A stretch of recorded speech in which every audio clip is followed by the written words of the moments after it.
lihat komitmennya secara global terkait mengenai sustainability, ESG sustainability ini ya. Kalau kita lihat kan Amerika out tuh dari Paris Agreement. Kemudian juga belum juga ada indikator apakah benar akan mau kasih invest di Indonesia dan lain sebagainya terkait mengenai lingkungan ini begitu. Betul. Yang Mas Ai ataupun Bang Iqbal sendiri ngelihatnya seperti apa sih? Kok kayaknya komitmennya tidak full di global gitu ya, walaupun di Indonesia kan planningnya Pak Hasim juga mengatakan nanti mau ada pembangkit listrik berbasis energi baru seperti nuklir, kemudian juga pembangkit listrik yang energi terbarukan juga akan sangat bergeliat, sangat-sangat optimis gitu. Iya. Kalau dari saya sendiri melihat pemerintah sepertinya tidak terpengaruh ya dengan langkah-langkah negara-negara luar ya.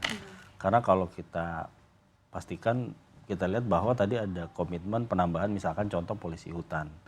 Kemudian ada pengambil alihan lahan yang memang selama ini ditanami di Taman Nasional ya.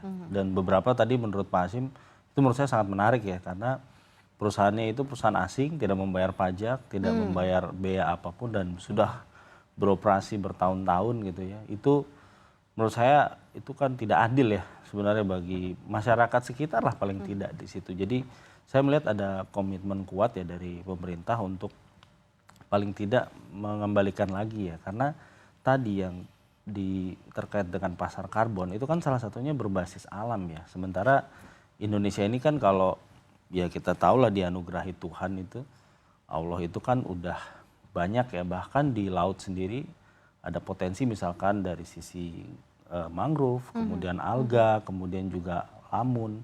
Itu kan sebenarnya semua yang bisa digunakan sebagai istilahnya mungkin jualan lah.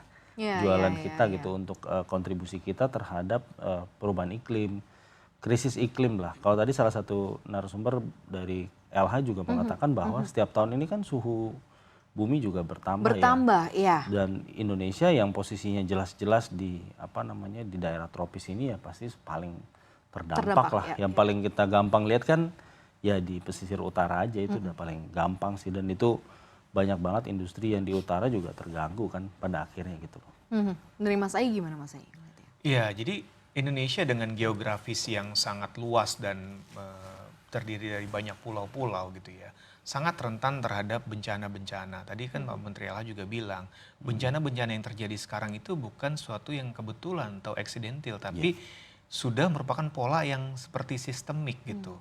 Kalau tidak ditanggulangi atau ditangkal dengan istilahnya ESG dan juga langkah-langkah istilahnya sustainability lainnya, ini dampaknya tidak hanya dampak ekonomi tapi dampak sebagai keselamatan jiwa, dampak kerusakan lingkungan juga itu akan semakin parah gitu dan semakin luas gitu ya. Kalau kita lihat dari datanya KLH gitu ya, bahkan dalam setahun itu bisa terjadi ratusan bencana di Indonesia, baik itu yang skalanya kecil sampai yang skalanya besar. Ini kan suatu hal yang sebenarnya mengkhawatirkan gitu. Makanya inisiatif ESG ini memang harus didorong oleh semua pelaku bisnis dan stakeholder yang ada di Indonesia supaya kejadian ini bisa diminimalisir gitu.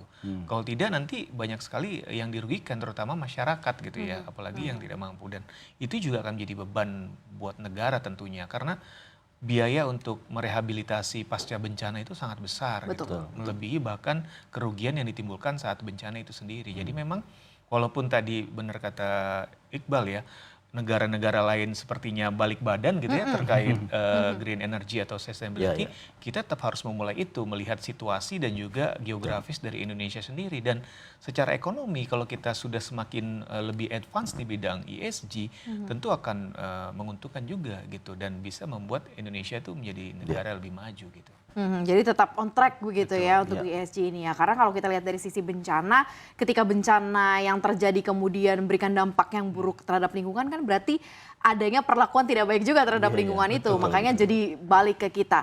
Nah sekarang komitmen perusahaan-perusahaan stakeholders di Indonesia, komparasinya kalau kita lihat dari tahun-tahun mungkin sebelum kemudian booming nih soal ESG, soal kemudian sustainability gitu ya. Ini seperti apa Bang Iqbal sejauh ini? Kalau tadi kita ya bersyukurnya di panel itu kan juga ada dari teman-teman swasta ya, dari BUMN juga ada gitu ya, dari BUMD juga ada dan yang menarik sebenarnya tadi ketika Pak Teddy ya dari Mitratel juga menyampaikan bahwa sebenarnya tower ini nggak terlalu perlu ESG sebenarnya. Oke. Tapi beliau bilang bahwa perusahaan itu secara sadar menerapkan itu sesimpel mengganti material dari besi ke karbon gitu ya. Jadi memang itu langkah-langkah kecil yang memang perlu kita upayakan ya. Karena dan harapannya sih sebenarnya bisa jadi contoh sih. Saya rasa kita juga sudah beberapa kali kan kerjasama dengan Mitratel gitu ya, meliput upaya-upaya mereka, dan bahkan tadi juga ada dari Pamjaya yang sangat signifikan untuk masalah air ya. Karena kita tahu bahwa ya sekarang kan kita nggak tahu ya air tanah yang dikonsumsi terutama ini di Jakarta ya, karena beliau dari Pamjaya. Ternyata juga kontaminannya kan juga tinggi ya dari sisi bakteri dan lain-lain gitu. Sementara yang tepat itu memang airnya itu memang perpipaan ya. Jadi memang ketika Gubernur Jakarta menargetkan 100% 2029 semua harus sudah tersambung pipa, itu target yang ambisius ya. Mungkin efeknya memang kelihatan di jalan sih. Jadi banyak proyek apa namanya? Banyak digali. Iya, banyak penggalian. Tapi memang itu menurut saya perlu dilakukan ya, karena air bersih itu kan udah kebutuhan utama ya. Dan kita juga banyak baca bahwa sekarang ada air yang sudah mengandung ini, mengandung itu, yang ujung-ujungnya yang kasihan sebenarnya masyarakat juga gitu. Memang ini perlu kolaborasi bersama sih pada akhirnya, karena ESG itu benar kata Pak Bambang Patijaya tadi ya dari Komisi 12, mungkin imaji orang hanya tambang gitu. Tambang harus menerapkan ESG gitu, atau perusahaan-perusahaan energi gitu ya. Padahal menurut saya semua perusahaan dari sektor apapun sih harusnya bisa sesimpel mungkin mengolah plastik dan lain-lain sih. Ya, jadi kepedulian bersama ya. Semoga juga apa yang disampaikan oleh CNBC Indonesia melalui forum ESG ini begitu ya, bisa juga menimbulkan kepekaan, awareness juga ya untuk seluruh masyarakat, termasuk juga kita masyarakat Indonesia secara